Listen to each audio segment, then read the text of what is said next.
Hey everybody, welcome back. We're doing something a little different today. We're not going to review a restaurant, but I'm going to show you how I prepare breakfast for myself for the entire week. I kind of made this thing up from scratch. I'm not saying I'm the first person to ever come up with an idea like this, but I didn't look it up or anything like that. I just kind of threw it together myself. But I wanted to share, and I haven't named it yet. I don't even know what to call it. So I'd be really happy to hear your suggestions in the comments. So we start by preheating the oven to 350 degrees. Then we take 18 large white eggs, diced ham, shredded potatoes, mild cheddar cheese, salt and pepper, cooking spray, and about one small chopped onion. I like to use pre-chopped onions because it's easier and milder. A 13 by 9 inch casserole dish thoroughly coated with cooking spray. Crack your eggs, scramble them, add your onions, add your ham, add your cheese. Now for the potatoes, we're going to want to add those to a separate bowl because this is where we're going to want to put our salt and pepper in.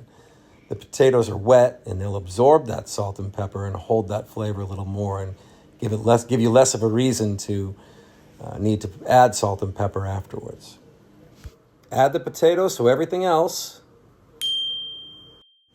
Then just start mixing it all together with your hands until you can see that everything is really evenly distributed. Important thing that I didn't say in the beginning, you can leave all the ingredients out overnight. It's important that this be room temperature. That way it will cook evenly.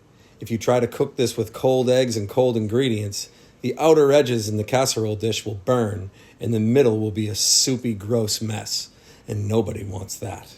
Don't worry, leaving this stuff out for one night so it can be room temperature in the morning is not going to kill anybody.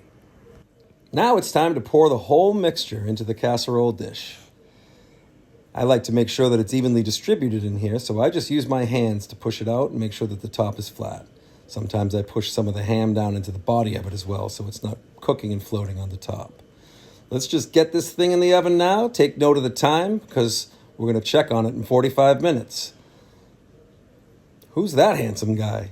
So after 45 minutes, I like to check up on it. I stick a little toothpick in the middle, and I check for soupiness. This one's still a little soupy, so I'm going to give it another 15. Okay, our additional 15 minutes has passed for a total cooking time of 1 hour. That's about where it usually lands. I do still check with the toothpick to make sure that there isn't any soupiness in the middle, and this one is ready to go. After a cool down time of about 20 minutes, and I know it's cool enough when I can touch the casserole dish without feeling like my hands are going to spontaneously combust. Now I'm going to portion this. I cut it into 8 equal portions just like this, and I've done all the calculations, and that turns out to be exactly 500 calories of breakfast deliciousness. And remember to like and subscribe. And also tell us what you think we should call this in the comments below.